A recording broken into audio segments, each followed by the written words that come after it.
25 ball में हमारा 21वां ball चल रहा है, दादा। किनारे पर पहुंच रहे हैं। तो इसमें 21वें बॉल में राशि 2, बस इतना ही बॉल है ये। जीव राशि, अजीब राशि, और उसके भेद हैं 563 जीव राशि के भेद हैं, अजीब के 560 हैं। इनकी थोड़ा सा गणित है, वो हम करेंगे। तो इसमें कल हमने किया था कि जो स्थावर हैं, पृथ्वी काय, अप काय, तेव काय, वायु काय, वनस्पति काय, इनके कितने भेद हैं। तो पहले आप देखेंगे पृथ्वी काय के दो भेद हैं, सूक्ष्म और बादर। इस पर चर्चा हुई थी कि सूक्ष्म नामकरण के कारण सूक्ष्म कहलाते हैं, और बादर नामकरण के कारण बादर कहलाते हैं। और विशेषता क्या है कि सूक्ष्म किसी भी तरह से हमें नजर नहीं आ सकते, वो केवली ही जानते हैं, वही देख सकते हैं। और बादर जो है वो भी सभी दिखाई नहीं देते, कई इतने छोटे होते हैं कि वो दिखाई नहीं देते, तो वो सूक्ष्म दर्शी से दिखाई दे सकते हैं, या उनका क्लस्टर हो। बादर जो ना, जो छोटे बादर हैं वो अधिक संख्या में इकट्ठे हो तब भी दिखाई दे सकते हैं, परंतु वो सूक्ष्म नहीं दिखा। अनंत इकट्ठे हो जाएं तब भी दिखाई नहीं देंगे। तो ये था सूक्ष्म और बादर का। और दोनों के फिर पर्याप्त है, पर्याप्त के से दो दो भेद हुए, आपका है कि भी ऐसे हुए, तेजस का है, वायु का है।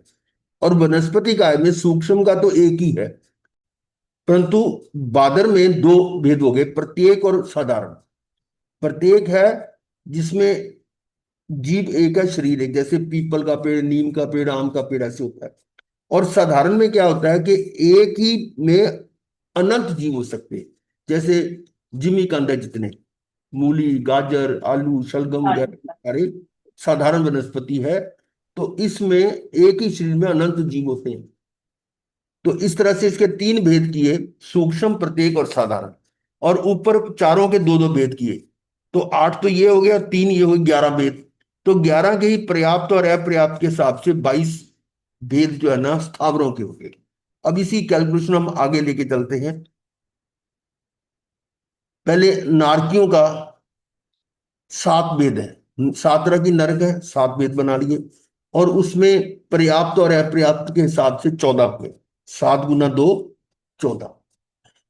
स्थावर के अभी हमने किया पिछले चार्ट में, स्थावर के 5 हैं, उनके पांचों के 11 भाग हुए, और उसके पर्याप्त अपर्याप्त से 22 भेद हुए स्थावरों के। अभी हमने किया ना पिछले इसमें, ये वाले में, हाँ ये वाले में ना 22 हुए जो है, उसी को यहाँ उठा लिया हमने, ये 22 भेद हो गए। और विकलेंद्रीय जो है वो बेंद्री, तेंद्री, चौंद्री 3 तरह के हैं, और तीनों के पर्याप्त और अपर्याप्त 2 से गुना करेंगे तो 6 भेद ये हो गए। फिर अब पचेंद्री, पचेंद्री में 5 तरह के हैं। जलचर पचेंद्री हैं, जलचर, स्थलचर, खेचर, उर परिसरप और भुज परिसरप। फिर इनमें 2 तरह के हैं, गर्भज और समूर्छिम। गर्भज जो गर्भ से पैदा होते हैं, समूर्छिम जो बिना माता पिता के पैदा होते हैं। तो इनके भी आगे दो दो भेद है, पर्याप्तक और अपर्याप्तक, और समूर्छम के भी दो है, पर्याप्त अपर्याप्तक। इसका मतलब एक जलचर में गर्भज भी है, समूर्छम भी है। उस गर्भज में 2 हो गए, समुच्चय में 2 हो गए, इस तरह जलचर 4 तरह का हो गया। इसी प्रकार से स्थलचर भी 4। ये पांचों 4 4 से गुना करने पर 20 भेद हुए। तो इस तरह से ये त्रेंच में, नरक में तो 14 भेद हुए, और त्रेंच वालों के 22, 6 और 26, 22 और 6 28 और 20 48, 48, ये त्रेंच के भेद हुए। अब आ जाए हम मनुष्य के। मनुष्य के मुख्य 3 भेद किए, कर्म भूमि, अकर्म भूमि और अंतर्दीपज।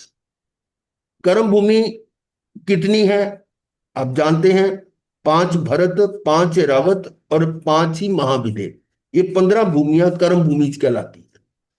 कहाँ है, जम्बू द्वीप में है, दातकी खंड में उससे दुगनी, और उतनी ही पुष्कर, अर्ध पुष्कर में है। तो मतलब जो इधर हमारी जम्बू द्वीप में कर्म भूमि कितनी है, 3, 2, एक भरत, एक अरावत और एक महावीर, 3, 6 है दातकी खंड में, और 6 ही है अर्ध पुष्कर में। तो 6 6 12 और 3 15 हो गई। अब अकर्म भूमि कितनी है? वो जो जहां पर पहले आरे के, दूसरे आरे के, तीसरे आरे के, ये सारी जो भूमियां कुल मिला के तो कर्म भूमि 30 बनती है। और अंतर्दीपित कहाँ है? ये आपको शायद बताया था पहले कि जो भरत क्षेत्र है इसकी सीमाएं कहाँ है। नीचे तो है समुद्र, नीचे तो समुद्र है एक तरफ तो, साउथ की तरफ। और उत्तर की तरफ एक पर्वत है जिसका नाम है चुल हिमवान पर्वत। पूर्व से पश्चिम वो फैला हुआ है और उसका बेस 1052 योजन है। 1052, जितनी चौड़ाई भरत क्षेत्र की है उससे दुगनी चौड़ाई तो उसके उसका आधार है, इसका चुल हिमान पर्वत का। और उसकी ऊंचाई है 100 योजन, जबकि यहाँ बेताडे पर्वत 25 योजन है। तो चुल हिमान पर्वत 100 योजन, मतलब 1300 किलोमीटर। और वो पूर्व से पश्चिम फैला हुआ है। ये बाउंड्री है भरत क्षेत्र की। भरत क्षेत्र की बाउंड्री कैसे है? एक तरफ चुल हिमान पर्वत है और नीचे की तरफ लवण समुद्र है। इन दोनों के बीच में जो क्षेत्र है वो भरत क्षेत्र है। अच्छा, अब ये बताने के पीछे क्या है कि वो जो चुल हिमान पर्वत है वो पर्वत पूर्व से पश्चिम इतना ऊंचा है, एकदम थोड़ा वो खत्म हो जाएगा। उसका दोनों तरफ पूर्व और पश्चिम में समुद्र के अंदर भाग गया हुआ है। समुद्र के अंदर वो पर्वत वहां तक गया वो अंदर समुद्र में। और कई जगह पर वो समुद्र के लेवल से नीचे चला जाता है और कई जगह पर ऊपर आ जाता है। यानी इस तरह से वो देखा होगा दाढ़ सी बनती है, मतलब दो शाखाएं निकलती हैं जिसमें से अंतर्द्वीपज होते हैं, अंतर्द्वीप बनते हैं। मतलब उसकी पर्वत की जो दो शाखाएं ऐसे वो इधर आती हैं नीचे की तरफ और ऊपर की तरफ भी चलती हैं। तो उनमें 7 जगह तो वो समुद्र से ऊपर है और 7 बाकी जगह नीचे है। तो जहां ऊपर है वो द्वीप है। और उसकी भी कैलकुलेशन है कि 300 योजन जाके 300 योजन का चौड़ा, फिर 400 योजन चौड़ा, फिर 500, ऐसे करके 7 7 की लाइनें हैं। 7 और 7 14 पूर्व में है और 14 ही पश्चिम में। ये अंतर्द्वीप है। इसी प्रकार से एरावत क्षेत्र में भी दोनों तरफ 14 14 है। तो कुल मिला के 14 चौके 56 जो है ना वो अंतर्द्वीप है। वहां पर भी मनुष्य रहते हैं और उनको अंतर्द्वीपज मनुष्य कहते हैं। उनमें लगभग तीसरा आरा के होता है, जैसे तीसरे आरे में होते हैं ऐसे लगभग उनका है। तो शिकरी तीन। पर्वत भी उतना ही लंबा चौड़ा है। हाँ जी। सूर्य हिमांक पे इतना ही, और शिकरी पर्वत लंबा चौड़ा है। शिकरी, 1152। शिकरी पर्वत, हाँ वो ऊपर का तो वो तो सेम पैरेलल है ना। तो 3 तरह की भूमियां होगी, कर्म भूमि, अकर्म भूमि, अंतर्द्वीप। इस तरह से मनुष्य 3 तरह के हो गए, ये कर्म भूमि वाले, अकर्म भूमि वाले और अंतर्द्वीप वाले। तो कर्म भूमि में 15 है, कर्म अकर्म भूमि 30 है और अंतर्द्वीप 56 है। इन तीनों को टोटल करोगे तो 101 आएगा। 15 और 30 45 और 56 101। पर इनमें कर्म भूमि में भी गर्भज भी है, समूर्छम भी है। मनुष्य गर्भज भी है, समूर्छम भी है। तो गर्भज में अंदर 2 भेद हो गए, पर्याप्त और अपर्याप्त। और समूर्छम में केवल अपर्याप्तक है।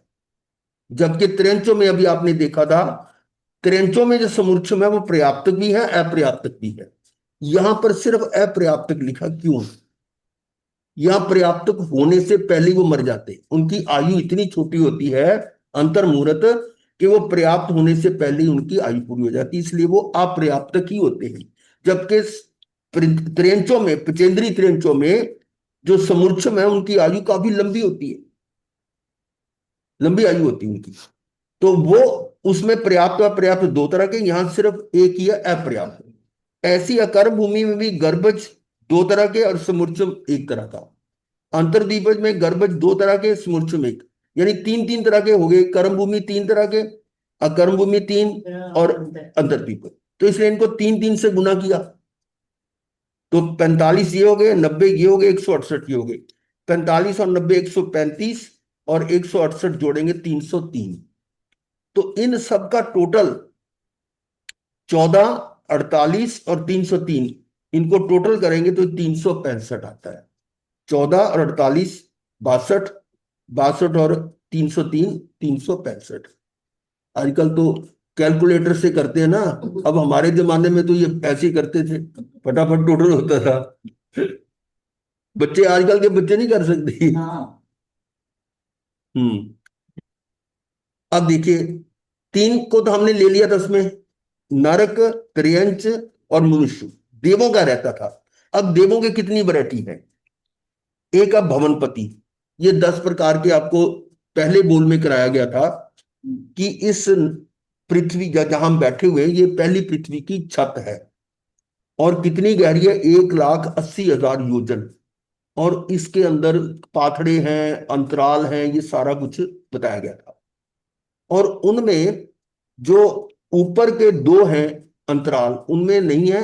बाकी जो 10 नीचे के हैं, क्योंकि अंतराल 12 है, पाथड़ी 13 है, अंतराल 12 है। तो 12 में से ऊपर के 2 छोड़ के नीचे के जो 10 है, वो 10 में अलग अलग तरह के देव हैं, वो भवनपति देव कहलाते हैं। इनके भवन है इसलिए भवनपति देव है। कुमार भी कहते हैं इनको। तो ये भवनपति 10 तरह के हैं। और भवनपतियों में ही एक अलग तरह से आते हैं, जो आपने सुना था नरक में जो परमाधामी देव हैं, वो बहुत दुख देते हैं। उनका मतलब स्वभाव ही ऐसा है। कोई ये नहीं कि सोच के देखते हैं कि ये इसने ऐसा किया तो मैं इसको ऐसा मारूं, इसमें ऐसे, ऐसा नहीं। कोई इतने ज्ञानी नहीं होते। वो उनका काम है आतंकवादी की तरह ठा ठा मारना ही मारना, बस। वो नहीं देखते तो भी कौन है कौन नहीं, क्या इसने किया क्या नहीं किया। वो तो ठोका ठाकी करते रहते हैं, मारते हैं, काटते हैं। ये परमाधामी देव 15 प्रकार के हैं। और फिर वान व्यंतर 16 प्रकार के हैं। वान व्यंतर, व्यंतर और वान व्यंतर 16 मिला के हो गए। हाँ, जृंबक देव क्या है? ये 10 प्रकार के हैं। जृंबक देव ये कहाँ है? ये हमारा जो चुलिवान पर्वत, बाउंड्री बताई थी, और नीचे समुद्र है। इन दोनों के बीच में एक और पर्वत है जिसको हम कहते हैं वेताड्य पर्वत। उस वेताड्य पर्वत की जो पहली तलहटी है, यानी जो 10 योजन ऊपर जाके आती, वहां तो विद्याधरों के आवास है। उससे दूसरी जो तलहटी है, वहां पर जृंबक देव। तलहटी का मतलब ये पहले स्टेप, फिर दूसरा, फिर तीसरा। सबसे ऊपर तो जो वो उनके देवों यानी इसका बेताड़ी के जो स्वामी है वहां रहते हैं। तो ये जृंबक देव 10 प्रकार के हैं। और ये आपको पता है कि ये किन के अधिकार में है? जो लोकपाल होते हैं उनके आगे आगे जो चलता है। और इनको कुछ विषय दिए गए, तो 10 तरह के हैं। कोई किसी प्रकार की, जैसे नीचे वान व्यंतर व्यंतर है, कुछ शरारती स्वभाव के होते हैं, तो किसी प्रकार का वो विघ्न डाल सकते हैं। तो उन पर निगाह रखने के लिए, अंकुश रखने के लिए ये 3 बार दिन में फेरी लगाते हैं। 3 बार वो जृंबक देवी। तो ये हुए 10 चक्र। सुबह, दोपहर को 12 बजे और शाम सूर्यास्त के टाइम मारते और उनकी तो वो भी ध्यान रखो। वो देखते रहते हैं फसलों का, पानी का, सारा जो कंट्रोल है, फल सब्जियों का, कहीं पर कोई नुकसान ना हो। अच्छा, फिर है ज्योतिषिक देव। अभी भी टेंशन दे आते सिस्टम में तो यही है, सिस्टम तो बदलता नहीं है। यार, ऐसा कहीं मेंशन नहीं किया हुआ कि नहीं आते। कि बहुत से लोग बोलते हैं ना वो बाहर का हो गया, नहीं, उनका अपना काम है, आप उससे इधर आ गया, फिर वो मतलब है जो जैसे आगमों में लिखा हुआ है, अब हमारी समझ में जितना आ रहा है उतना समझ रहे हैं। तो जृंबक देव का ये हो गया। उसके बाद है ज्योतिषिक देव। ज्योतिषिक देव जो है ना, वैसे मुख्य 5 तरह के: सूर्य, चंद्र, ग्रह, नक्षत्र और तारे। पर ये भी 2 तरह के हैं।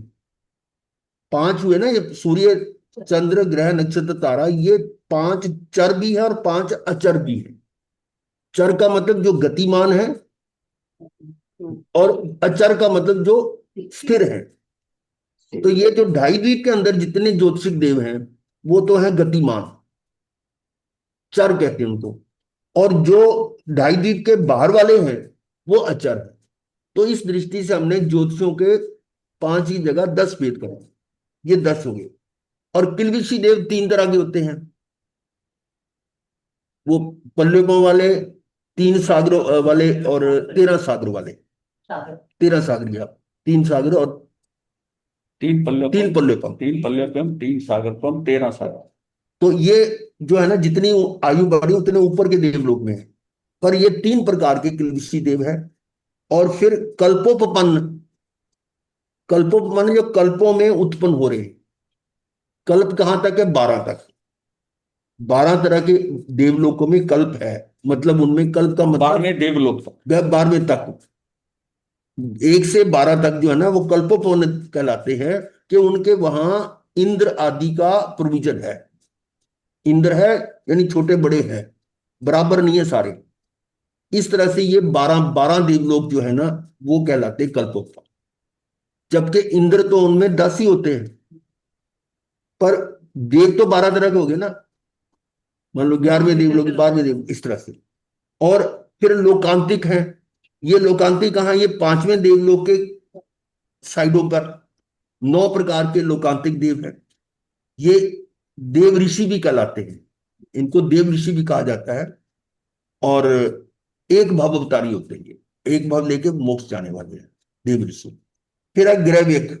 ये कल्पोपन्न देवों से ऊपर, 12वें देवलोक से ऊपर 9 देवलोक जो है ना वो ग्रैविक है, जिसमें आगे भाग दिया था। तीन तीन तीन है उसके, तीन, फिर उनके 3 3 आगे फिर भाग किए। तो ऐसे करके 9 तरह के ग्रैविक देव है। 9, 12 वहां तक थे, 9 21 इस तरह से हो गए। और इन 9 ग्रैविक के ऊपर 5 अनुत्तर विमान है, जिसमें विजय, विजयंत, जयंत, अपराजित ये है। और सबसे सबसे बड़ा वो है ऊपर जो है वो सर्वात सिंह। इन सब का टोटल करोगे, ये 10 15 25 और 16 41, 41 और 20 61, 61 और 15 76, और 76 और 9 85, और 9 94, और 5 99, 49, 99। यानी ये इन सब का जोड़ 99 है। और इसमें पर्याप्त अपर्याप्त से गुना गुना करने से ये दुगना दुगना करेंगे तो 99 का डबल हो गया 198। या इसको कर ले 20 30 32 20, इनका जोड़ करेंगे तो 198 आ जाएगा। और इससे पहले हमने जोड़ा था 365, तीनों का, नरक, त्रियंच और मनुष्य, इनके टोटल भेद बने थे 365। और यहां देवों के बने 198। इन दोनों का टोटल आ गया 563। ठीक है, ये 563 तरह के भेद हुए। अब इनके पीछे लॉजिक क्या है, क्यों ऐसे किया है, इसका कोई उत्तर नहीं है। हाँ, एक प्रश्न हम पूछ सकते हैं। आप प्रतिक्रमण करते हैं, उसमें 84 लाख जीव योनि का आता है, और उसको मन से, वचन से, काया से 18,24,120 प्रकारे मिच्छामी दुक्कड़म देते हैं। वो 18,24,120 कहां से आ रहा है? कभी सोचा कि 18,24,120 कैसे बना? यहां तो 563 है, तो वो 18 लाख कैसे बने? प्रतिक्रमण में तो हम बोलते हैं, उसमें आता है प्रतिक्रमण में, चाहे श्रावक प्रतिक्रमण है चाहे श्रवण प्रतिक्रमण, उसमें 18,24,120 प्रकारे हम उसके स्वामी दुक्कड़म करते हैं। तो मालूम होगा आपको। गुरुदेव जी, ये अब देखो उसके अंदर बेस जो है ना वो ये 563 है। ये तो इतनी अच्छी गति है। 563 पर ही आधारित है सारा वो कैलकुलेशन। देखो कैसे है। अभी तो ये 563 का ही हो गया टोटल। अब देखिए क्या है। जीव तत्व के 563 वेदों की, 563 वेद थे ना। अभी आदि 10, अभी आदि क्या है? आप इच्छा कारण का पाठ पढ़ते हैं, अभी या वतिया, लेसिया, सिंगाइया से 10 प्रकार के आधार होते हैं। ये इस तरह से, इस तरह से, ये तो 10 तरह के भेद वो हो गए कि उनके, उनकी हिंसा कैसे की। क्योंकि हिंसा बात वो आ रही है कि इतने की हिंसा मन से, वचन से, काया से, वो किसी प्रकार से 18,24,000 कैसे बने? तो 563 को अभी आदि जो 10 है उनसे गुना किया। फिर राग या द्वेष, राग से किया, द्वेष से किया, वो 2 से गुना कर दिया। 3 योग 3 से गुना करेंगे, यानी 563 को 10 से गुना किया 5630 आ गया। इसको 2 से गुना किया 11,260। फिर 3 योग है, मन वचन का है, 3 से गुना किया 33,780। 3 करण, तो ये हो गया 1,01,340। फिर उसको 3 से गुना किया तो 3,04,020, 3 काल। और फिर अरिहंत, सिद्ध, आचार्य, उपाध्याय, गुरु और आत्मा, 6 है ये।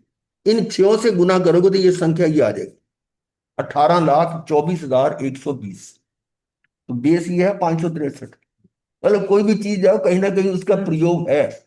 हम सोचे कि ये 563 क्यों कर दिए, तो वहां पर आवश्यक सूत्र में ये आया हुआ 18,24,120 प्रकार। तो उसका आधार ये 563। याद रखने के लिए हम शब्द लिखते हैं, वीरा जो क का सा, वीरा जो क रंका का सा, यानी अरे वो तो सिद्धार्थ। अच्छा, तो ये था हो गया आपका। गुरुदेव, हाँ जी। एक बोलिए। क्वेश्चन थोड़ा सा जी। अभी आदि थोड़ा सा समझा दीजिए। क्या चीज? अभी ही आदि। अभी आदि इच्छा कारण का पाठ आपने किया होगा ना? हाँ, दिया था। इच्छा कारण का समाई के पाठ है ना, हाँ जी, हाँ जी। उसमें तत्सूत्री करने से पहले इच्छा कारण का पाठ, इच्छा इच्छा कारण संधि सा भगवान इरिया वही पढ़िक मामी इच्छा मिच्छामी पढ़िक कमियो आता नहीं है? हाँ जी, हाँ जी। तो उसमें अभी जो भैया बतिया मैंने लेके संगैया। मैंने चलते अभी आदि उसको कैसे किया? अभी आदि ये अभी या वतिया लेसिया संगाइया संगटिया, इनका अर्थ आप किसी भी मतलब प्रतिक्रमण वाले में वो 9 पाठ उसमें जिसमें पाठ आते हैं समाहिक वाले, उनमें सब में मिल जाएगा ये 10 प्रकार से उसकी हिंसा हो सकती है। विराटमा। विराधना अच्छा। वो है। और राग से या द्वेष से, फिर मन से या वचन से या काय से, 3 ऑप्शन ये होगी। करना कराना अनुमोदना 3 ऑप्शन ये होगी। और काल 3 काल है, पहले की अब है कर रहे हैं या आगे करेंगे। तो इस प्रकार से इनके भेद ऐसे बन गया। फिर उनकी छह या अरिहंत सिद्धाचार्य उपाध्याय गुरु और आत्मा, इस प्रकार 6 से गुना करने पर ये आता है। हो अब है अगला बोल। उससे पहले कुछ ये डेफिनेशन है, इसको दोबारा कर रहे हैं हम। स्कंद किसको कहते हैं? परस्पर बंधे हुए प्रदेशों के समुदाय को स्कंद कहते हैं। और इसमें आपको बताया था कि कम से कम 2 प्रदेश के बिना समुदाय नहीं बनता। तो 2 या 2 से अधिक जो आपस में बंधे हुए हैं उनको हम स्कंद कहते हैं। उस समुदाय को जिसमें 2 या 2 से अधिक, क्योंकि कोई भी संस्था अकेले व्यक्ति की तो बनती नहीं है, कम से कम 2 चाहिए। वो बताया ना, जब प्राइवेट लिमिटेड होती है या लिमिटेड फर्म होती है उसमें भी कंडीशन होती है, कम से कम 2 होते हैं ना। और लिमिटेड में 7 होते हैं कम से कम, ऐसी कंडीशंस होती हैं। इस तरह से हमारे यहाँ ये कोई संस्था बनानी हो तो 2 तो होने ही चाहिए कम से कम। तो इसी प्रकार से प्रदेश में कम से कम 2 हो, उसका जो समुदाय बनता है उसको स्कंद कहते हैं। अगर उससे कम है तो स्कंद नहीं कहलाएगा। और वो स्कंद 2 क्या, अनंत अनंत प्रदेशों का भी हो सकता है। जैसे कि ये धर्म द्रव्य है, ये कितने असंख्यात प्रदेशों का, इसमें असंख्यात प्रदेशों का ये समूह है, स्कंद है। और उसका एक हिस्सा, एक भाग, वो कहलाता है देश। स्कंद तो पूरा है और उसका एक भाग देश कहलाता है, और उसका छोटे से छोटा भाग प्रदेश कहलाता है। यहां तक जो है ना, ये स्कंद में से देश अलग नहीं हुआ और देश में से प्रदेश भी अलग नहीं हुआ, सिर्फ हम उसको देख रहे हैं। मान लो कोई बहुत बड़ा दरी है मान लो, तो दरी जो है ना वो इसको हम स्कंद मान लें, तो उसका एक पोर्शन, यानी उसका मान लो आधा हिस्सा या 1/3, वो अलग कलर का बना, या किस तरह से हम कहते हैं ये अलग है, पर उस दरी से अलग नहीं है, उसी के अंदर है, उतने भाग को हम देश कहेंगे। और फिर उसके छोटे से छोटे अंश जो उसी में है, छोटे छोटा अंश धागे की तरह, वो हो गया प्रदेश। और वो प्रदेश जो है यदि उस स्कंद से अलग हो जाता है तो वही परमाणु। अब देखिए, ये डेफिनेशन तो जनरल है, परंतु जो जितने भी द्रव्य हैं उन सब पे एप्लीकेबल कैसे होगी? सभी द्रव्यों में स्कंद भी है, देश भी है, प्रदेश भी है। परंतु एक गुण पुद्गल में ही है जिसमें वो खंडित हो सकता है, बाकी खंडित नहीं होते। धर्म अधर्म आकाश काल और जीव इनके खंड नहीं होते, यानी इसका मतलब इसका प्रदेश उससे अलग नहीं हो सकता, इसलिए उसमें परमाणु को नहीं दिया गया। और उधर पुद्गल में उसका एक प्रदेश जो है वो बिखर सकता है, उसमें से अलग हो सकता है, इसलिए उसको परमाणु कहते हैं। ये अंतर है। तो परस्पर बंधे हुए प्रदेशों के समुदाय को स्कंद कहते हैं। स्कंद के एक हिस्से विभाग या भाग को देश कहते हैं। और स्कंद का सबसे छोटा हिस्सा जिसका विभाग ना हो सके वह प्रदेश कहलाता है। ये और देश प्रदेश जो है ना, ये बुद्धि कल्पित, बुद्धि कल्पित, ये अपनी बुद्धि से इतना ये प्रदेश है, ये देश है ना, बुद्धि से, कोई काट के अलग नहीं किया, हमारे समझने के लिए बुद्धि कल्पित। ये अभी जो अभी 563 करे ना जीव के, ये अजीब शुरू हो गया। ये अजीब को स्टार्ट करने के लिए पुद्गलास्ती काय में यहाँ से शुरू 560 वेद बताएंगे ना। 560 जो बताने हैं वो यहाँ से शुरू हो। तो प्रदेश के हिस्से हुए सबसे छोटा पुद्गल जिसका विभाग ना हो सके एवं जो किसी अन्य पुद्गल से जुड़ा हुआ ना हो उसे परमाणु पुद्गल कहते हैं। बस ये प्रदेश और परमाणु में इतने अंतर है। अब देखिए आगे,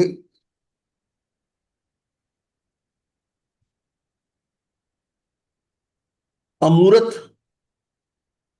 द्रव्य जो है वो कौन कौन से हैं? धर्मास्तिकाय, अधर्मास्तिकाय, आकाशास्तिकाय और काल, ये अमूर्त है। मूर्त में पुद्गल आता है। तो मूर्त के भेद पहले ले रहे हैं। अमूर्त, धर्मास्तिकाय अमूर्त है, इसमें स्कंद, देश, प्रदेश तीन उससे हुए। अधर्मास्तिका के भी तीन हुए, आकाशास्तिका के तीन, और काल का एक ही है, क्योंकि इसमें स्कंद, देश, प्रदेश नहीं होता, समुदाय ही नहीं होता, तो स्कंद कैसे बनेगा? ये प्रदेश ही है। तो इस प्रकार से ये एक, यानी चारों के भेद हुए 10, 3 3 3 और 1, 10 हुए। और अमूर्त तो पांचों हैं, लेकिन वो जीव में ले लिया हमने, जीवास्तिकाय जीव में ले लिया, बाकी चार इधर अजीब में आ। अब इन्हीं के द्रव्य क्षेत्र, काल, भाव, गुण के हिसाब से ये हमने छठ द्रव्य में भी किया था। वही बात, वही चीज यहां आ रही है। धर्मास्तिकाय, अधर्मास्तिकाय, आकाशास्तिक, काल, इनके भी 5 5 भेद हैं। तो चारों के चार ही लिए थे, इसमें चार ही यहां लिए, इसके हो गए 20, 10 और 20 ये हो गए 30 टोटल। आगे देखिए, अब जो पुद्गल है उनके अलग से भेद है। वो जो, क्योंकि ये चार तो अमूर्त थे और पुद्गल है मूर्त, तो मूर्त के जो है ना आगे वर्ण, गंध, रस, स्पर्श के हिसाब से भेद होंगे। तो वर्ण कितने हैं? 5, काला, नीला, लाल, पीला, सफेद। तो इसका मतलब 5 तरह के पुद्गल हो सकते हैं, काला, नीला, लाल, पीला। उसमें भी फिर वैरायटी है कि काला तो है, पर उसमें कौन सा वो स्वाद होगा, कौन सा गंध होगा, कौन सा स्पर्श होगा, कौन सा आकार होगा। तो काले में गंध 2 तरह की हो सकती है, तो गंध 2 है। और जो उसका स्वाद है वो भी 5 तरह का हो सकता है, खट्टा, मीठा, कड़वा, कसैला, चरचरा, ये हो गया। और 8 प्रकार के स्पर्श हो सकते हैं और 5 तरह के आकार। तो ये टोटल जो है ना 2 5 7 8 15 और 5 20, तो काले में 20 भेद हो गए। इसी प्रकार से नीले में भी 20 भेद हो गए, लाल में भी 20, पीले में भी 20, श्वेत में भी 20। तो 20 20 करके ये पांचों गुना करेंगे तो 100 भेद तो ये हो। अब आ जाइए गाथा, गंध। गंध 2 तरह की है। अब एक गंध को हमने ले लिया सुरभि गंध, यानी सुगंध। उसमें भी फिर आगे ऑप्शन है कि वो कौन से कलर की है, रंग, वर्ण, गंध, रस, वो सब में है। तो 5 तरह के कलर हैं, 5 तरह के स्वाद हैं, गंध तो इसमें आई गई, और 8 तरह के स्पर्श और 5 तरह के आकार। इनको टोटल करोगे 5 5 10 18 और 5 23, तो 23 तो ये हुए। इसी प्रकार से दुर्भिगंध के भी 23 हुए, टोटल हो गए 40। फिर अब ले लिए रस। रस 5 है, मधुर, कटुक, तीखा, खट्टा, कसैला। क्रम कुछ भी हो सकता है, मीठा, कड़वा, खट्टा, जैसे भी है। अब मधुर ले लिया, मीठा ले लिया, तो उसमें भी फिर गंध 2 तरह की हो सकती है। मीठा तो है पर गंध भी 2 तरह की हो सकती है। फिर जो उसका कलर है वो 5 तरह का हो सकता है, और स्पर्श 8 तरह का, और आकार 5 तरह का। ये मिलाएंगे 2 5 7 8 15 5 20 हुए। मधुर के 20, कटु के 20, तीखा, खट्टा, कसैला, इनके 20 20, टोटल हो गए 100। तो इन तीनों का टोटल करोगे, वर्ण, गंध, रस, तो ये 100 46 146 और 100 246। तो यहां वर्ण गंध रस तीनों का हुआ है। अभी स्पर्श का रहता है और हाँ स्पर्श और आकार का होगा। स्पर्श में कितने हैं? स्पर्श में 8 तरह के स्पर्श होते हैं। शीत, उष्ण, गुरु, लघु, स्निग्ध, रुक्ष, कोमल, कठोर। और इस शीत अगर है तो उसमें 5 तरह का तो रंग हो सकता है, 2 तरह का गंध हो सकती है, और 5 तरह का स्वाद, और 6 तरह का स्पर्श। वो कैसे? स्पर्श तो 8 होते हैं, स्पर्श तो 8 है ना। तो शीत अगर है तो उष्ण नहीं हो सकता। तो ऑप्शन कितनी बची? ये नीचे बची गुरु, लघु, स्निग्ध, रुक्ष और कोमल, कठोर। ये 6 बची। यानी एक को फिक्स किया तो दूसरा अपने आप डिलीट हो गया, तो बाकी बचे 6 ऑप्शन। तो इस तरह से 5 2 7 5 12 और 6 18 और 5 23 हुए। इसी प्रकार से उष्ण के साथ भी 23, गुरु के साथ लघु, स्निग्ध, रुक्ष, कोमल, कठोर। 23 23 8 से गुना किया 184। ये 184 भेद हुए। अब आगे संस्थान। संस्थान 5 है: वृत्त, गोल, त्रिकोण, चतुष्कोण, चतुरस्र, परिमंडल, सिलेंडर की तरह, पाइप की तरह, और आयत, ये है रेक्टेंगुलर। तो इनमें वर्ण, गंध, रस, स्पर्श चारों हैं। 5 तरह के वर्ण, 2 तरह की गंध, 5 तरह के ये स्वाद, और 8 तरह के स्पर्श। का टोटल होता है 20। 5 2 7 5 12 और 8 20। तो 20 20 पांचों के लेंगे तो 100 हो गए। तो 184 और 100 ये बने 284। इससे पहले कितने बने थे? 246। अब 246 और 284 इनको टोटल करोगे तो देखो क्या आता है। 246 यानी पहले ये थे, पहले चार्ट में 10 वो थे, यानी चारों के हिसाब से। वर्ण का ये जो द्रव्य क्षेत्र काल भाव के हिसाब से 20 बने थे, 30 ये हुए। और यहां पर 246 और 284 टोटल 530। तो इनका दोनों का टोटल आ गया 560। तो इस प्रकार से अजीब के 560 भेद हुए। गणित है और कुछ नहीं है, इसमें कोई लॉजिक नहीं है, कोई इसका हमारा वो तात्विक बस। अब है 22वां बोल। तो हम तो नजदीक पहुंच गए हैं। 22वां बोल श्रावक के 12 व्रत। अब ये क्या है कि भगवान का जो तीर्थ है वो 4 माने जाते हैं। 4 तीर्थवासी 4 हैं: साधु, साध्वी, श्रावक, श्राविका। और ये बने कैसे हैं? व्यवहार में हम कह देते हैं कि तीर्थंकर जो तीर्थ की स्थापना करते हैं उनको तीर्थंकर कहा जाता है। लेकिन निश्चय में सोचे तो तीर्थंकर अरिहंत है ना। अरिहंतों में तो कुछ करने का भाव ही नहीं होता। कर्ता भाव अगर है तो अरिहंत ही नहीं है। निश्चय में सोचे तो अरिहंत का मतलब केवल ज्ञानी है। वो तो स्व में रहते हैं और पर में कुछ कर्ता भाव उनका हो ही नहीं सकता। तो यदि ये कहें कि उन्होंने इसकी स्थापना की तो वो भी निश्चय में तो गलत है। व्यवहार में हम कह सकते हैं। क्यों? वो निमित्त बने। कैसे निमित्त बने? कि समस्वरण की रचना होती, समस्वरण में कितने लाखों लोग आते हैं और वो देशना खिरती है, उनकी वाणी खिरती है। इसके कारण तीर्थंकर नाम गोत्र कर्म के कारण, क्योंकि वो भी तो उसका भी हिसाब किताब बराबर हो रहा है। जो कर्म पड़े हैं वो उदय में आकर निर्जरित होंगे। तो उदय में आने का मतलब कि वाणी निकलती है, उनकी वाणी खिरती है। और वाणी खिरती है तो उसको जो है ना, बहुत सारे लोग हैं, हर तरह के लोग हैं। कुछ हमारे जैसे भी थे, हम भी थे समझ रहे, आप भी थे कभी ना कभी तो देखा था। अनंत पुद्गल प्रवर्तन काल निकल गए। अनंत पुद्गल प्रवर्तन काल। और हम गए होंगे, ऐसा सोचो, किसी भी रूप में गए होंगे। किसी भी रूप में रेंज भी हो हाँ। तो उसमें क्या किया हमने? क्या तर्क दिया कि भगवान आप कहते हैं कि आत्मा में सुख है, हमें तो भारी सुख नजर आ रहा है। इस संसार में सुख ही है, शरीर में सुख मिल रहा है, धन सुख दे रहा है, सब कुछ सुख दे रहा है। हम तो जा रहे हैं। वापस मुड़ गए हमारे जैसे जो थे ना, उस समस्वरों से उल्टे वापस चले गए। तो भगवान ने नहीं कहा ठहरो, नहीं बोले। उन्होंने तो बस जो वाणी क्री होगी, कुछ नहीं बोले, मौन हो जाते हैं। बोलने के बाद वो मौन हो जाते हैं। तो वो चले गए और वही लुढ़क रहे हैं हमारे जैसे।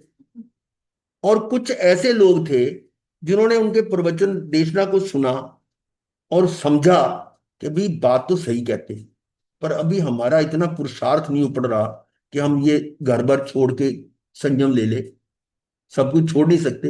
अच्छा, हम ये करते हैं, थोड़ी मर्यादा कर लेते हैं। तो कुछ कुछ उन्होंने ऐसे ऐसे मर्यादाएं कर दी।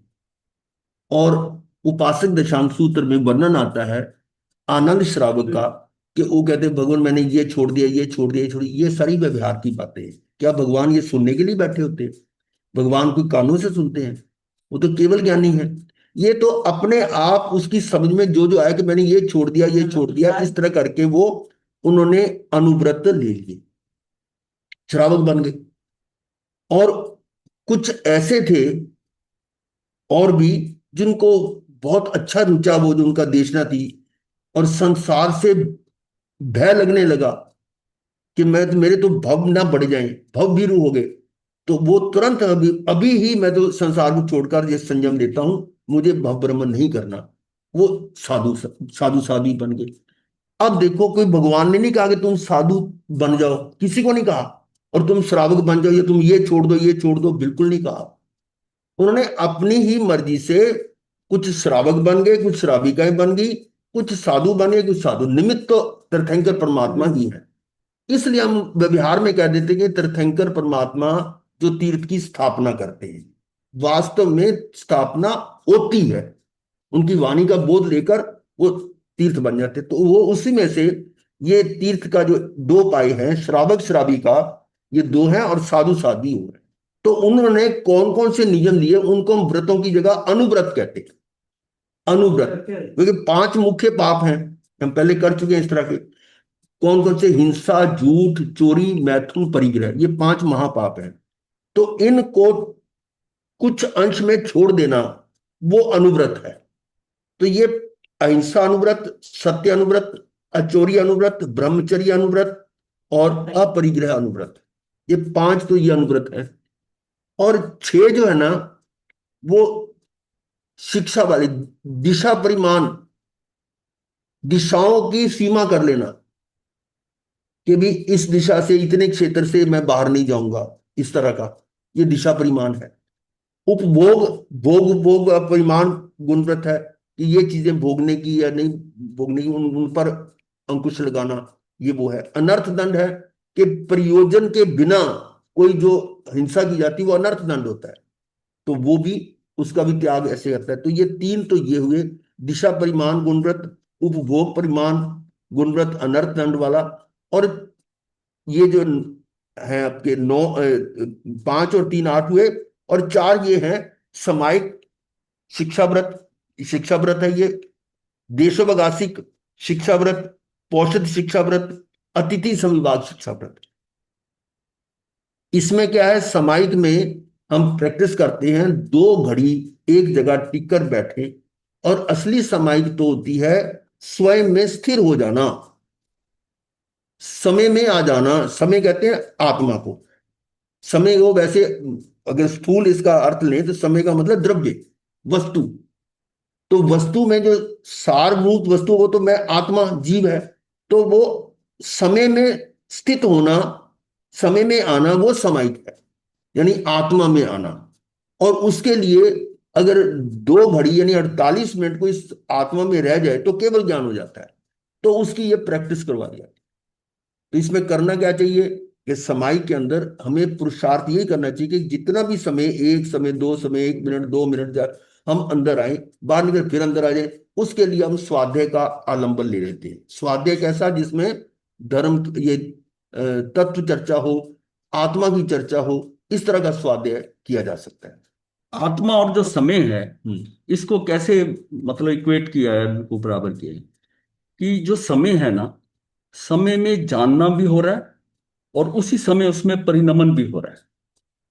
जानने मतलब उस जानकारी में आ रहा है समय, और साथ में वो खुद परिणमन भी हो रहा है।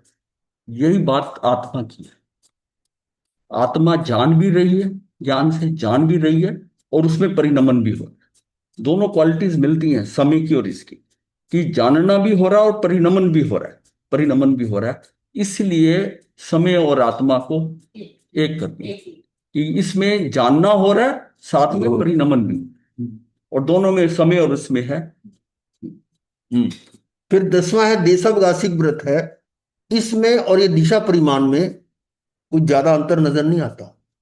दिशा परिणाम में तो आपने दिशाओं की सीमा बांध ली, और यहां देशावकाशिक में प्रतिदिन उनकी सीमा में से भी और सीमा कर ली कि आज इधर नहीं जाना, मैंने आज इधर नहीं जाना, तो वो उस दिन की है। वो जो दिशा परिमाण है वो तो आपने लंबे काल के लिए वो त्याग दी। भी मैंने मान लो विदेश में नहीं जाना तो कहीं भी नहीं जाना, लेकिन अंदर तो देश में तो खुला हुआ है। अब उस दिन आप आज सोच रहे हैं कि मैंने आज पूर्व दिशा में नहीं जाना, आज मैंने इधर नहीं जाना, तो वो देशवदासी व्रत कहलाता है। और फिर है पौषध शिक्षा व्रत। पौषध में क्या है कि सामायिक जो है वो तो 2 घड़ी की है, या पौषध में 24 घंटे की सामायिक है। उसमें आराधना धर्म रानी पौषध, यानी इसमें आत्मा का पोषण किया जाता है, ऐसे इसको पौषध शिक्षा व्रत कहते हैं। और 12वां है जो बहुत ही अलग तरह से है, इंपॉर्टेंट भी है, कि केवल मनुष्य में ही ये संभव है, अन्य प्राणियों में अतिथि समविभाग वाला व्रत नहीं हो सकता। क्यों? क्योंकि त्रियंच में भी कुछ ज्ञानी हैं जो ये 12 में से 11 व्रत धारण कर लेते हैं। मेंढक वाला जो आया था उसमें दृष्टांत है, परंतु अतिथि समविभाग वो किसी को धरा नहीं सकते। ये सिर्फ योग्यता मनुष्य के अंदर ही है। तो अतिथि समविभाग ये इस तरह करके 12 ये व्रत हैं श्रावक के। और इसमें हाँ जी, किसी सांसद के लिए वरना आता है, हाथ उसने लड्डू दे रहा है, फिर वो किसी शनिवार व्रत भी ले लेगा, मतलब अभी तो लिया था। त्रियंच में रेयर रेयर है। जैसे वो उसने, उसका आता है ना सामने, उसने गुड़ की डली को उछाला और उनके पात्रे में गिर गई, होते हैं। वो बहुत रेयर है। रेगुलर मतलब उसमें नहीं लिया, इतना नहीं काउंटिंग होती।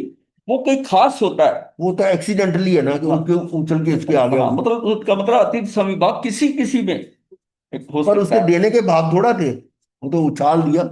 वो हाथी ने फोन में लेकर, हाँ, सूंड में लेकर गया रहा है, ऐसा भी है। हाँ, वो हिरण जो है वो साधु को लेके गया ना वहां पर, हाँ, कि वो जो है, वो जो लकड़हारा था वो भोजन कर रहा है, तो उसको उसको वहां दिलवा रहा है, उसको पूरा कार्य कर रहा है, चाहे वो डाली गिर गई और सबकी मृत्यु हो गई, लेकिन वो उसने करा दिया। हम लोग एक गाँव में गए थे, बिहार करकर, तो वहाँ एक किस्सा जो है ना, लेडीज ने इतना ट्रेन किया था तो साधु संत के साथ जाकर सब घर दिखाता कि इस घर में घुस गई, उसकी इस घर में घुस गई, इस घर में, तो साथ में रहता तो बड़ा उस घर के सामने जाकर नहीं कर गाँव में उधर रहता बड़ा।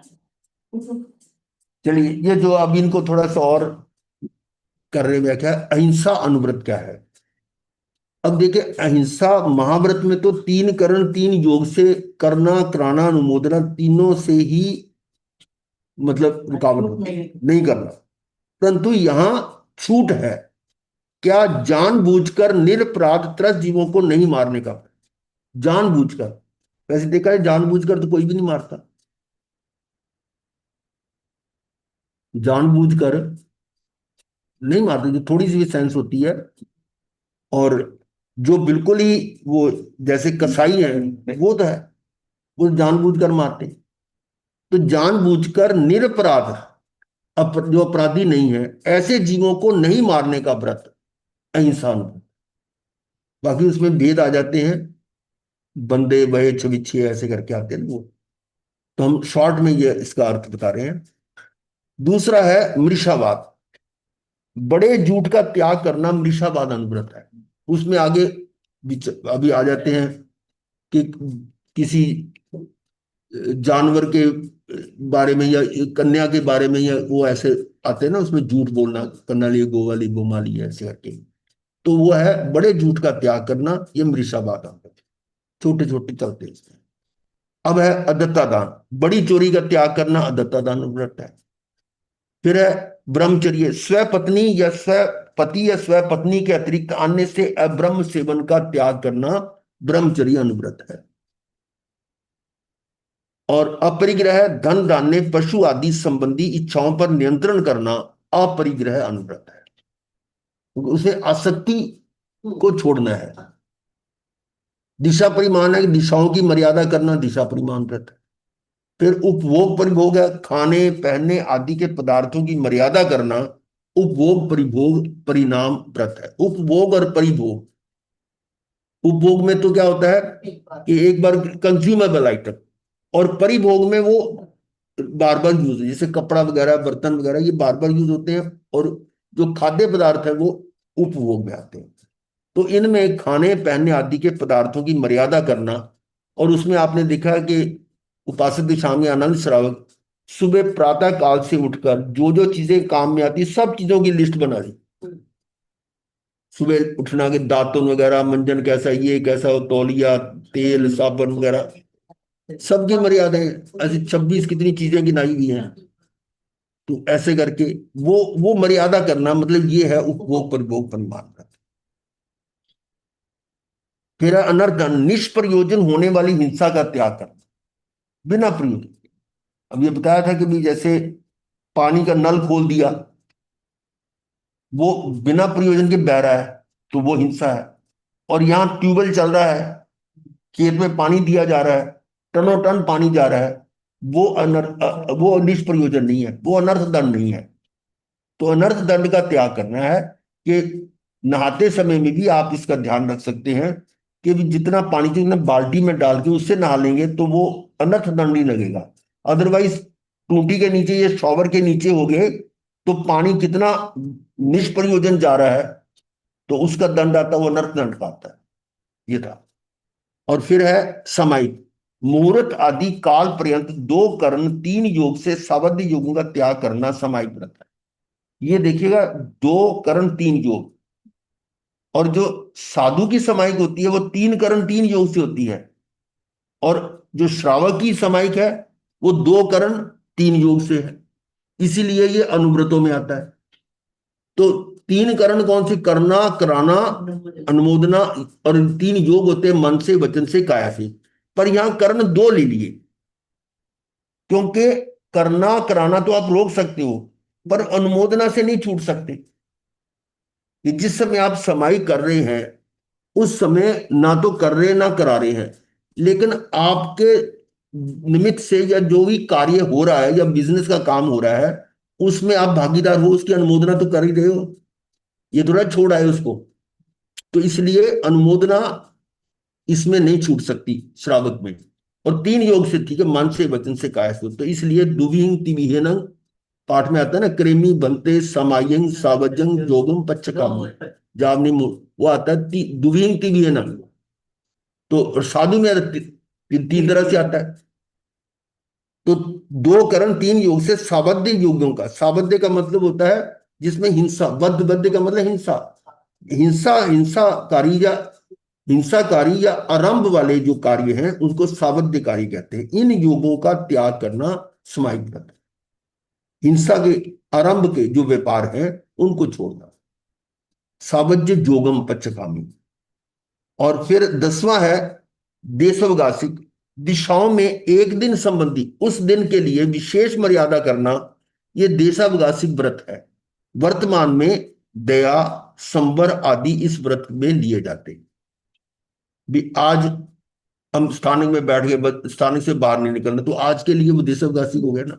संबर कर लिया, उतनी देर के लिए आप रुक गए उसी में, वो देशवगासी में आ जाता है। फिर है पौषध, उपवास में 2 करण 3 योग से अहोरात्र के लिए सावध्य योगों का त्याग करना पौषध व्रत है। अब यहां पर भी 2 करण है, क्योंकि 24 घंटे के लिए आप घर से बाहर हो, उससे निर्लेप हो, लेकिन घर की अनुमोदना फिर भी चल रही है। वो आपके जो घर है वो आपका दूसरे का नहीं हो गया, आपका ही रहेगा। उसमें जो जो वस्तुएं हैं वो आपकी आपकी ही रहेंगी, इसलिए अनुमोदना तो लगेगी। और फिर है 12वां फैक्ट्री तो चल रही है ना, वो बंद थोड़ी आया है, या दुकान बंद कर दी है, वो काम तो हो रहा है। एक दिन का तो उसने निकाल लिया, वो खुद लिया, लेकिन वो काम तो चल रहा है ना उधर। उस दिन जो प्रॉफिट होगा उसका हिस्सेदार नहीं बनेगा वो। तो 12वां है अतिथि समविभाग व्रत। गृहस्थ द्वारा स्वयं के लिए बनाने, खरीदने आदि से निष्पन्न आहार, वस्त्र आदि में से मुनियों को भावपूर्वक बहराना, यह अतिथि संविवाद व्रत है। तो इस तरह से ये 12 व्रत श्रावक के हैं। आप कुछ बोल रहे हैं? तो मतलब ये इस समझने के बाद में ना, मतलब ये सोचिए कि सीमाएं आपकी मर्जी से लग रही हैं। हाँ तो आप जो है ना 12, ये जो जो इस क्लास को अटेंड कर रहे हैं ना, वो श्रावक के 12 व्रत तो ले ही ले और अपनी सीमाएं बांध ले। और किसी ये को आपके हाथ में, कोई किसी को जबरदस्ती नहीं। दिक्कत हो किसी पॉइंट पे तो डिस्कस कर ले हमसे, लेकिन इसका सारा जो इसका फायदा क्या होगा कि मर्यादा हो जाएगी, और मर्यादा आपकी अपनी मर्जी से है कि मैं घर 2 बनाना चाहता हूं, मेरे महीने का इतनी इनकम होनी चाहिए, तो आप कर सकते हैं उसको। और पैसे को आप गोल्ड में भी कन्वर्ट कर सकते हैं। कल को महंगाई बढ़ गई, इन्फ्लेशन हो गया, तो जो आज डिसाइड किया वो कम हो जाएगा, तो इन टर्म्स ऑफ गोल्ड कर लिया। अब जैसे, तो आपको ये पता है कि घर का खर्चा मेरा है, तो उसमें 2 तोले, अगर 2 तोले के बराबर आ जाए, तो आने वाले 10-20 साल में अगर महंगाई बढ़ेगी तो सोना भी तो महंगा होगा, सोना भी तो महंगा होगा। इसलिए बड़े आराम से आपका हर एक का अपना स्टैंड, अपने हिसाब से वो कर सकता है, कर सकता है। तो ये इतनी सीमाएं बांधेगा ना, गृहस्थ में भी रहकर बहुत ज्यादा सीमित कर सकता है आराम शर्म को, मतलब सीमित कर सकता है। सिर्फ आपको ये भाव करना है कि ठीक है मैं सीमाएं बांध के, हाँ आराम से कम हो जाता है। हाँ कम हो जाता है। जहां सीमाएं बांधी आप वहां तक सीमित हो। ये जैसे बता रहे थे ना कि जैसे मान लो 5 लाख की आपने सीमा करनी है, और मान लो 10-20 साल के बाद 5 लाख की वैल्यू कुछ नहीं रहेगी। तो उस समय 5 लाख की बजाय 5 लाख का जितना सोना आता है, तो मान लिया 5 तोले आता है, 5 तोले, तो 5 तोला सोने की सीमा रख लिया आपने। तो इस जब 10 साल के बाद भी दोगे तो 5 तोला सीना जो सोना, उसकी कीमत भी बढ़ी होगी ना, तो आपकी वो लिमिट भी बढ़ गई। हाँ, मतलब और इसमें ये ना समझे। इसमें ये हमारा है कि जैसे आपकी एक फैक्ट्री, आपको पता है इसमें इनकम हो रही है, परिवार का लालन पालन हो रहा है, फिर भी भाव होता है एक फैक्ट्री और लगा दो। कई बार उस एक लगाने के अंदर नुकसान हो जाता है। जो चल रहा है ठीक है, उसमें फिक्स इनकम कर दी। हमको पैसा जो है, मतलब है कि बिना आरंभ, देखिए कुछ जो गृहस्थ में रहता है ना, उसको आरंभ श्रम तो करना पड़े, थोड़ा ज्यादा वो उसकी सीमा में। तो उसके हिसाब से वो अपने आप को, मान लिया उसने बहुत आरंभ श्रम करा और जाते हुए ज्यादा छोड़ गया, आरंभ श्रम तो अकाउंट में आ गया, और जो छोड़ के गया उसकी क्या वैल्यू है। आप अपना बैलेंस कर लीजिए ना, मुझे जिंदगी में कितना चाहिए इतना, उसमें थोड़ा सेफ्टी फैक्टर रख के, भाई इससे ज्यादा मुझे कमाने ही नहीं। मतलब है कि मेरे पास अगर मेरा इनकम, मेरा बिजनेस बना के 20 करोड़ का, 25 करोड़ का हो जाता, मैंने और इसके आगे करना ही नहीं, इसका परिवार का पालन हो जाएगा। और फिर जो आगे वाले हैं वो, उनका भाग्य नहीं होगा, वो अपने आप नहीं कमाएंगे। आपने ठेका लिया कि सबके कमाने के पैसे के लिए उतने पाप आप इकट्ठे करके ले जाओ। तो आपका जहां दायित्व है, जहां तक आपका दायित्व है ना, वो पूरा कर दिया, बस उसको सारी समस्याएं थोड़ी हल करनी है। अब और इसमें एक तरीका ये होता है कि एक समय तक मैं, इस समय तक निवृत्त हो जाऊं, मतलब मैंने 60 का हो गया, 65 का, बच्चों की शादी कर, जो करना गृहस्थ में है वो कर लिया, अब मुझे निवृत्त होना है। और ये सब जो 10 श्रावक थे भगवान के, उन्होंने क्या करा कि बड़े बेटे के हाथ सौंपा और अपने आप को निवृत्त कर लिया। अपने जो देना था, डिवाइड करना था, वो सब 4 हिस्से बनाकर अपने पैसे के, और अपने आप को उसमें अलग कर लिया। इसी तरह ही अगर किसी भी समय जिंदगी में, अब सोचो कि अब जो जितना होना था हो गया, अब क्या है कि जो होता क्या है कि जो ज्यादा उम्र वाला है ना, उसको लोग ज्यादा बढ़ जाते हैं। वो बच्चे जो है ना, वो 12 बजे दुकान या फैक्ट्री जाएंगे, वो 9 बजे ही चला जाएगा। कौन सा, उसको उसको घर में टिकता नहीं है, उसके मतलब उसकी लालसा बढ़ गई तो वो फंस गया। ओके ठीक है, अभी आप, मैंने इतना कमा दिया, आपको सक्षम कर दिया, अब आप कमाओ जैसा भी है, रोटी तो आप दोगे ही, लेकिन अपने आप को सेफ कर ले कि भाई मेरा इतना खर्चा, मेरा पति पत्नी का इतना, अपना ठीक है, बच्चों को जो देना देकर पार कर दी। मतलब वो रिस्पॉन्सिबिलिटी भी अपने परिग्रह जो है ना, उसने बच्चों को बांट रहा है ना, वो बांट के अपना हिस्सा रख लेते कि मैं इतना परिग्रह अपने सिर पे क्यों रखूं? तो ये सारी चीजें ना, इस समझ समझ के, धर्म को समझ के, इस सारे को जो किया है, इसको करके जानकारी ले ली, ये व्यर्थ है। उसके ऊपर एग्जीक्यूशन करना है ना। आपने जितना जाना है कि हाँ मुझे सीमाएं बांधनी है, ये 12 व्रत लेने हैं, ऐसा करना है, और आप अपनी मर्जी से सीमा बांधो, इसमें कोई रुकावट नहीं है, इसकी कोई रुकावट नहीं है। मथेन बंदानी महाराज साहब, और इसमें महाराज भी साहब बाकी सीमा व्रत बांधनी है तो ना, सीमा मान लिया, उसकी सीमा है। मान लिया आपकी इनकम सब मिलाकर आज 5-7 करोड़ 10 करोड़ है, और आपने सीमा मान ली 200 करोड़। अब क्या हुआ, आपका परिग्रह 200 करोड़ तक का हो गया, पता नहीं आपने वहां पहुंचना है या नहीं पहुंचना है। क्यों? आप अपेक्षा कर रहे हैं कि मैं उतना कमाऊं, उतने सिस्टम में आपने इंटेंट दे दी कि 200 करोड़ उल्टा तक काम होने, कर दिया। ये उल्टा हो जाएगा। मतलब जो अपना सिस्टम है उसके अंदर ऐसा भी एक है श्रावक जिसने नियम ले लिया कि मैंने 1 महीने का मान लिया 2 करोड़ से ज्यादा नहीं कमाना, टोटल प्रॉपर्टी वेल्थ 100 करोड़ से ज्यादा। इतनी ज्यादा कमाई हो गई कि वो फंस गया, वो महाराज के पास दौड़ा गया। मेरी बात, तो उसने कहा जी कि मेरी तो कमाई बढ़ी जा रही है, मेरे तो मतलब जैसे 32 काउंटर होते हैं, हर रोज शाम तक इतना पैसा आ जाता है कि वो मेरा नियम हिल रहा है।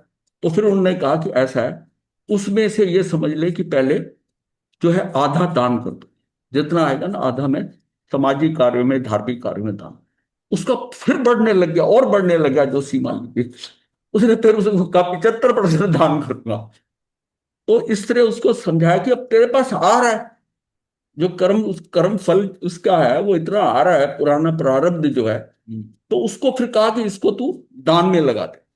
वो कुछ करता नहीं था, उसकी जो दुकानें या काउंटर है उससे पैसा बढ़े जा रहा था। रत्नों का काम था, जल्दी का नाम रत्नों का काम था, उधर था ना जलगांव। हाँ हाँ। तो ये मतलब अपने को समझना है, इसलिए इसलिए जो सीमा बांधो, सीमा बांधो ऐसे कर दिया कि मुझे महीने का 10 लाख रुपए। वो आपको पता है कि 1.5-2 लाख काफी है, आपका घर है सब कुछ है, खाने में कितना 2 लाख हो जाएगा, 2 से लाख का ज्यादा होगा, 2 तोले सोना। तो उसकी सीमाएं भी ना समझ से लेनी है, सीमाएं भी, ये तो अननेसेसरी परिग्रह बढ़ जाएगा। और निवृत्ति तो देखो ये अपनी जो लिप्त होना ना अपने परिवार में से, तो निर्लिप्त तो होना पड़ेगा। होना पड़ा। और ये हमारे साथ भी था, हमारी दुकान पे जाते जब बच्चे तैयार हो गए, मैंने दुकान पे जाना छोड़ दिया। और वो भाई कह रहे हैं आप तो कुछ तो जाओ, ये बच्चों को क्या पता, मैं कहा, अपने आप करेंगे, मैं नहीं जाता। दुकान पे जाना छोड़ दिया और इसीलिए छूट गए। ये तभी होता है जब आदमी सोचे कि मैं समझो कल खत्म हो जाऊं, तब ये करेंगे ना, हाँ। ये होगा ना कार्य। तो समझो कि घर से क्यों, इसको जो साधु बनना होता है ना, ये एक्चुअली क्लिनिकल डेथ होती है। उसको मरा ही समझो, उसको से उसका नाम भी बदल गया, सब कुछ बदल गया, हो गया। गुरुदेव सिविल डेथ, हाँ, civil death. Civil death, civil death जो है, सिविल डेथ हो गई। सिविल डेथ होती है। हाँ, सिविल डेथ हो गई। चौथा भी होता है हमारा, चौथा जो है ना, जब दीक्षा होती है, चौथा ही होता है ना उस डेथ का। महाराज जी 12 महाव्रत का नियम करवा दीजिए। चलिए, कोई प्रश्न पूछ रहा था, कौन है? अखिल वंदनामी महाराज साहब। हाँ महाराज रजनी। साहब, जो पड़ा है वो भी बीच में काउंट करना है या नए से शुरू करें? नहीं, जो आपके पास है असेट्स परिग्रह आपका जो हो चुका है, आप कितना बढ़ाना चाहते हैं उसको देख ले। इतनी तो सबको समझ होती है कि मुझे कितना चाहिए, और सीमित करना है, सीमा करनी है आपको, ज्यादा कमाने की बात नहीं, मैं इधर इतने में मुझे चाहिए, मेरा गुजारा हो जाए। ये सभी अपना ना एक प्लान करें, प्लान करें। जो खासकर क्लास में जुड़े हुए हैं वो जो समझ रहे हैं इस बात को, उससे बहुत फर्क पड़ जाएगा। महाराज बहुत। साहब, बाकी तो सारा हो गया, परिग्रह का रह गया। परिग्रह का नहीं समझ आता कि उसको कैसे नहीं समेटे, बाकी तो करा लिए। अब आपको यह रखना पड़ेगा कि मेरे को 20-25 सूट 30 है जो पहनने के परिधान है, हाँ इससे जी। ज्यादा नहीं करने। और अगर मुझे लेना नया पड़ गया तो पुराना एक निकालना है। मेरी संख्या इससे ज्यादा नहीं बढ़ेगी। गाड़ियां हैं, कितनी गाड़ियां रखनी है उसके हिसाब से है। ऐसे भी लोग हैं जब वो बच्चों को कहते हैं गाड़ी अपने नाम से लो, मेरे नाम से नहीं लेना ना। एक बार महाराज जी जब व्रत समझ में आ नियम जाता करवा है ना, दीजिए। तो गाड़ी खरीदने के लिए मैं जानता हूँ चेक साइन करना था, तो भाई भाई थे वो चेक ही नहीं साइन करे, मैंने अपने नाम से गाड़ी लेनी नहीं, तुम्हें जो लेना है। उनके यहाँ एग्रीकल्चर होती थी, उसमें ना कीटनाशक दवाइयां आती थी। वो कहता मैं नहीं साइन करूंगा इसके लिए, दवाई खरीदने की, करना करो नहीं करना ना करो। ये जब धर्म समझ में आ जाता है ना, तब आपको सही पता चलता है कि आप कितना छूटना चाहते हो, और जब तक नहीं समझ आया तो कितना फंसना चाहते हो। आप कहते हो ना मैंने एक और गाड़ी ले ली, एक और ले लिया, एक मकान और बना लिया, ये फजूल में फंसने वाला है। जितना आपको आवश्यक है उतना कर लिया, ठीक है बस। मंगल पाठ। मते वंदना महाराज जी। महाराज जी नियम करवा दीजिए 12 व्रत का। नहीं, 12 व्रत तो आपको नहीं, आप डिसाइड लिस्ट नहीं, बनाना। ऐसा नियम नहीं होता। वो आपने कागज पे 12 व्रत लिखकर लिख के, हाँ। आपने बनाना है कि मेरी एनुअल इनकम इतनी है, मेरे बैंक अकाउंट, मेरी वेल्थ इतनी है, मान लिया एक घर है, इतना एफडी में पड़ा पैसा, इतनी ज्वेलरी, इतने तोले है, इससे ज्यादा मुझे नहीं करना, या उससे ज्यादा है तो 5-10 जो भी बढ़ाना है, उससे सीमित करना कि मेरा इसमें गुजारा हो सकता है। पहले कैलकुलेशन करनी पड़ेगी सारी हाँ, ना, तभी कैलकुलेशन करेंगे। करनी पड़ेगी, बाद में दुखी नहीं होना ये मैंने कैसे कर लिया ना। पहले ही प्लान करो और समझदारी से करो, फिर करा देंगे आपको। जिसने अपने कागज पे लिस्ट बना ली कि मंथली मुझे इतनी इनकम करनी है, इतना करना है, खाने के लिए इतने द्रव्य है, कपड़े इतने रखने हैं, सामान धीरे धीरे मुझे किसकी आवश्यकता है, निवृत्त होना है। हाँ। महाराज जी हमें मथे तो बनना रवि महाराज रश्मि जी। महाराज जी करा के गए थे। अच्छा, ठीक है, अच्छी बात, अच्छी बात। मथे बनना कर दे, तो आप फॉलो मेरे कर व्रत रहे करवा हैं। दीजिए। हाँ जी फॉलो कर रहे हैं महाराज जी, हाँ जी, कर लिया था सब। हाँ जी, धारणा प्रमाणे बोसरे बोसरे। हाँ जी, हे गुरुदेव हनुमान। की आज्ञा से चतारी मंगलम अरिहंता मंगलम सिद्धा मंगलम साहू मंगलम केवली पणतो धम्मो मंगलम। चतारी लघुत्मा अरिहंता लघुत्मा सिद्धा लघुत्मा साहू लघुत्मा केवली पणतो धम्मो लघुत्मो। चत्तारी शरणम पवज्जामि अरिहंते शरणम पवज्जामि सिद्धे शरणम पवज्जामि साहू शरणम पवज्जामि केवली पणत्तम धम्मम शरणम पवज्जामि। ये 4 शरणें दुख हरने और न शरणा कोई, जो भक्त रानी करे आचरण उसका अजर अमर। मथे मथे बंदा महाराज जी। मथे बंदा भी गल